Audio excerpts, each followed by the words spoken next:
এটা কি হলো বুঝে ওঠার আগেই সব শেষ। এটা তো ভাবাই যায় না, এটা বন্ধুত্ব না শত্রুতা। আপনারা দেখুন, চোখের নিমিষে সন্তানের সামনে মা বিপদে পড়ে গেল। সন্তান কি করবে বুঝে উঠে পাচ্ছে না, মায়ের মতো অত শক্তি নাই। এখন সে কি করবে? তখন গিয়ে তার ফরিয়াদটা জানার চেষ্টা করো। চেষ্টা করার এরা সবাই মিলে আল্লাহর কাছে ফরিয়াদ জানাচ্ছে যে মাকে যেন আল্লাহ ফিরিয়ে দেয়।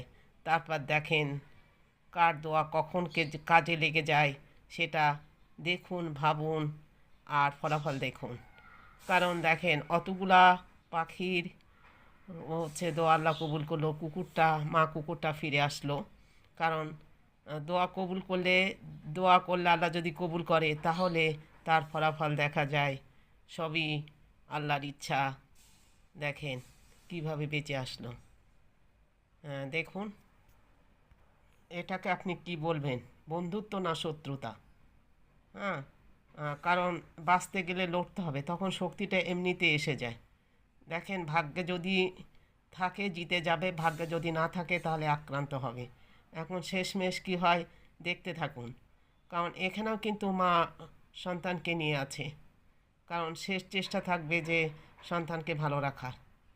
এখন এভাবেই চলতে থাক, বুঝে ওঠার আগেই শেষ। এরা ধরে নিয়ে যাচ্ছে দেখেন, অথচ এরা জানতে পারেনি ধরে কোথায় নিয়ে যাচ্ছে। আর বাঁচানোর মালিক হচ্ছে আল্লাহ। দেখা যাক এ বাঁচতে পারে কি না।